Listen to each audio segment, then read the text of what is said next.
Hey guys, it's Lori here at the Land of Color, and I have a really fun and interesting topic to share with you today. We are going to be talking about Chelsea Gray and Kendall Charcoal. They're both from Benjamin Moore. And what started this whole thing is I got an email from one of my readers, and she is looking for a color for her kitchen island, and she wants to use the same color in a nearby dining room for some built-in shelving.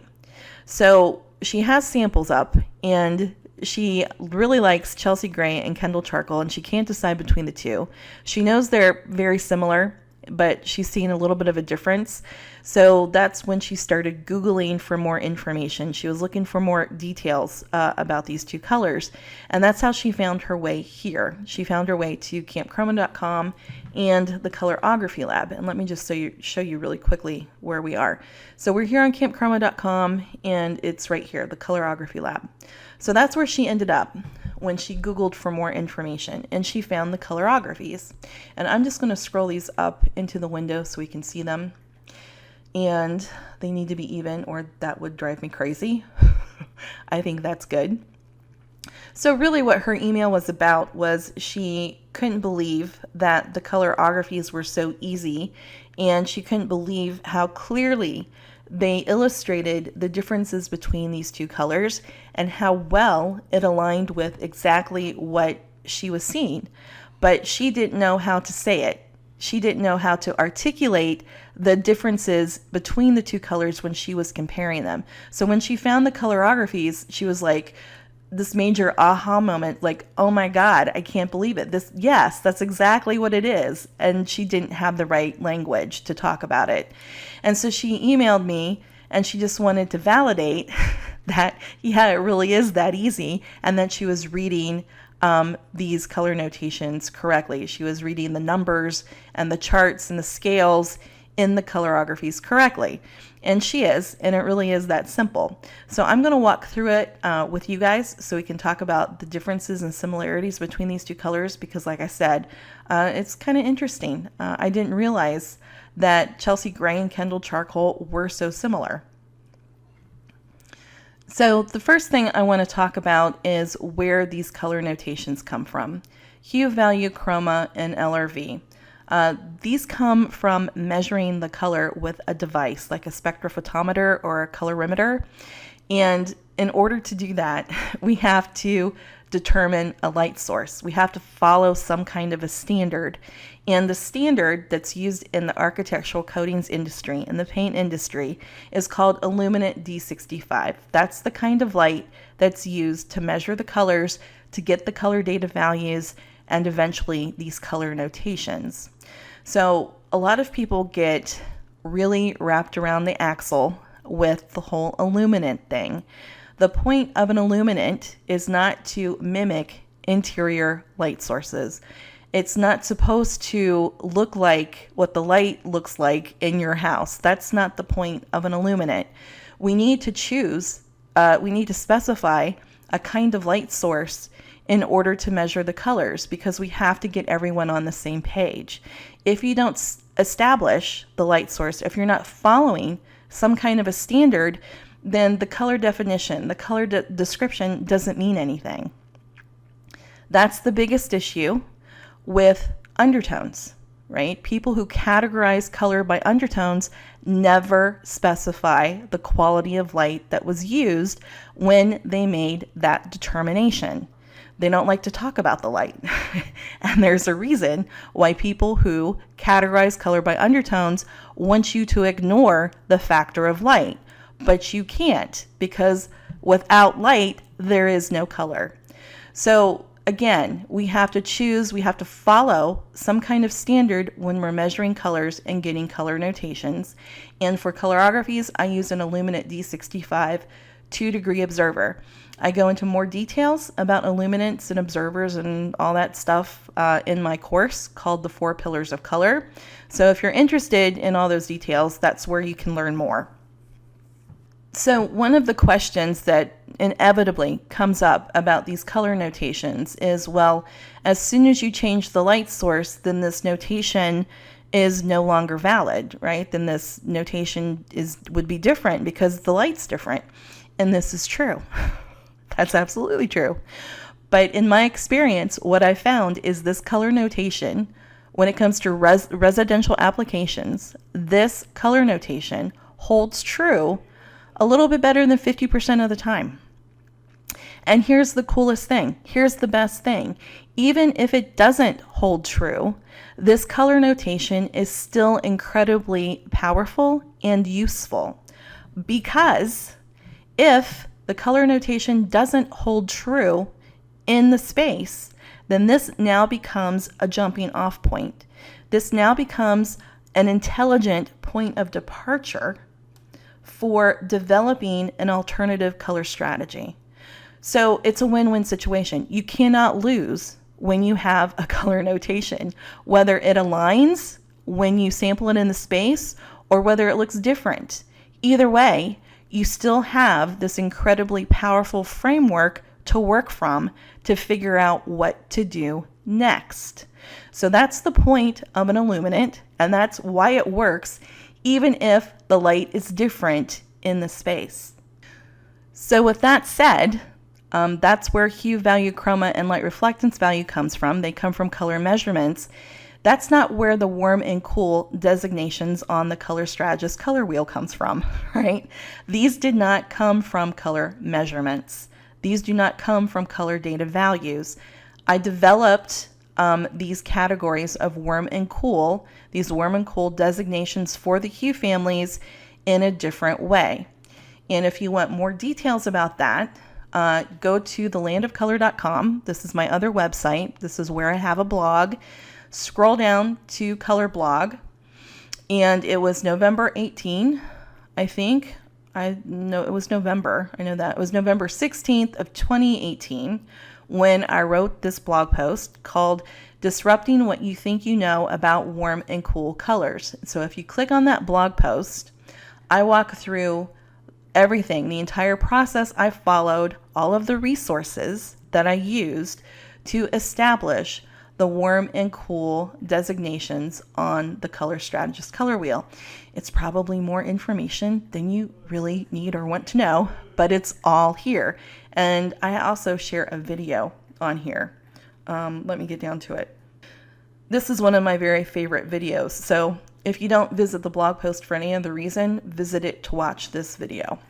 So that's the story of warm and cool on the color strategist color wheel, and I needed to explain all of that because that was one of her first questions, and this is what makes this topic so interesting, this comparison between these two colors so interesting, because Chelsea Gray has a hue family notation of 5.09Y. That's basically the middle of the yellow hue family.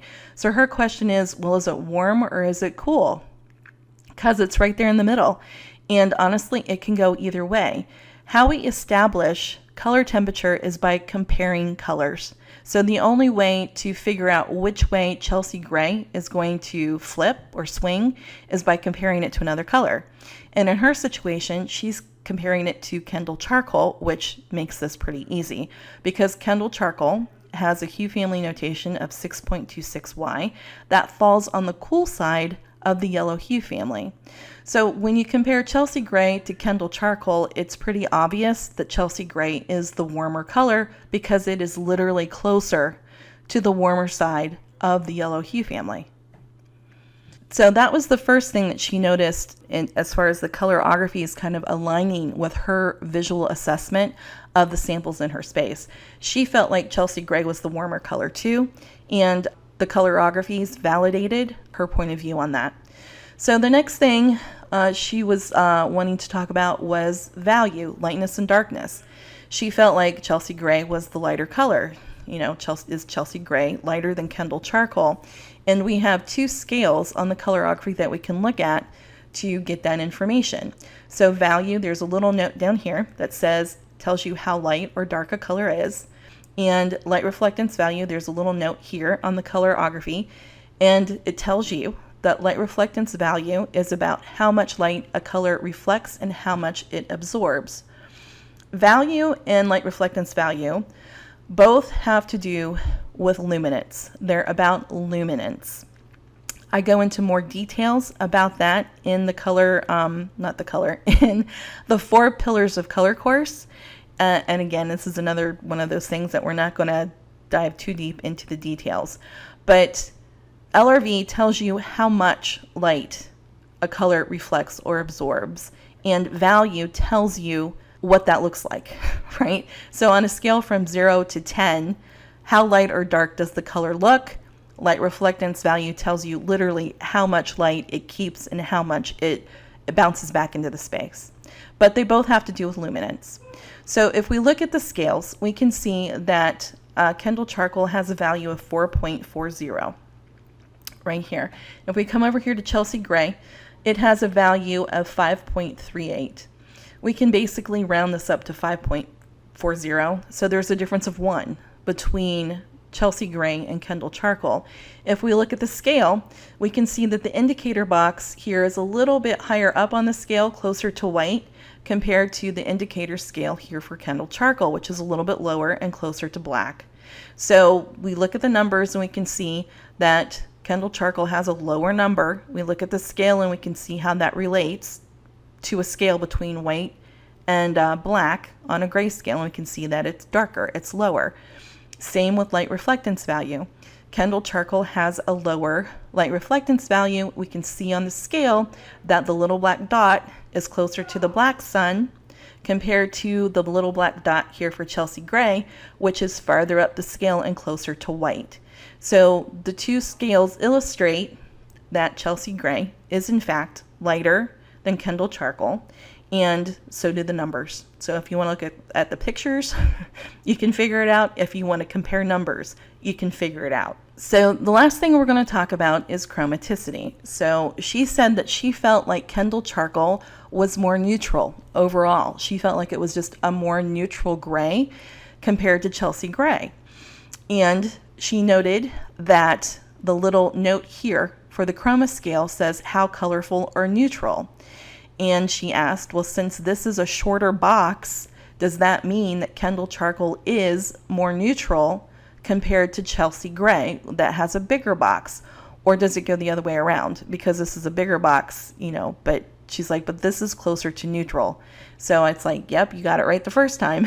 The shorter box means it indicates that Kendall Charcoal is closer to a neutral gray compared to Chelsea Gray, which has a little more chromaticity, and it's not quite as neutral. It's farther away from a true neutral gray than Kendall Charcoal.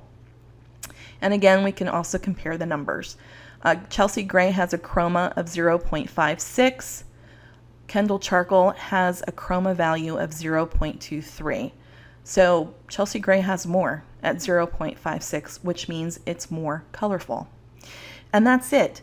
Those are all of the color attributes that the colorography illustrates for you, and it is as easy as it looks. And we're working on adding more colors to the colorography lab every day. Our goal is to get the most popular colors into the colorography lab first, and then we'll take a look at some other colors. So if you don't find the color that you're looking for in the colorography lab, you can send me an email and I'll get it on the list. You can email me at lori@thelandofcolor.com, and I'll add it to the list and maybe get it in the lab a little bit sooner than we would have planned on putting it in there. But if you're looking for it, I'm happy to do it for you. So if you guys have any questions about the colorographies or the color data values or color measurements, any of that stuff, you can just leave a comment down below and I'll be happy to answer them. And if you're interested in taking my course, The 4 Pillars of Color, you can come here to campchroma.com, and if you click on courses, you'll go to a page that lists all of the active courses or all of the available courses that we have right now. And The 4 Pillars of Color is what you want. This is the one you're looking for. Okay, well, thanks for listening, guys. Thanks for hanging out with me and talking about some fun stuff, some fun color stuff. At least I think it's fun. And you guys kind of crack me up because it's like nobody's going to be interested in watching me walk through all this stuff, but you guys are. You guys watch my videos and I get all kinds of comments and emails, and we're just a bunch of color freaks. I mean, admit it, right? That's what we are. We're just a bunch of color freaks, a bunch of color nerds. So I love spending time with you guys. I hope you guys love spending time with me. And until next time, I will talk to you guys later.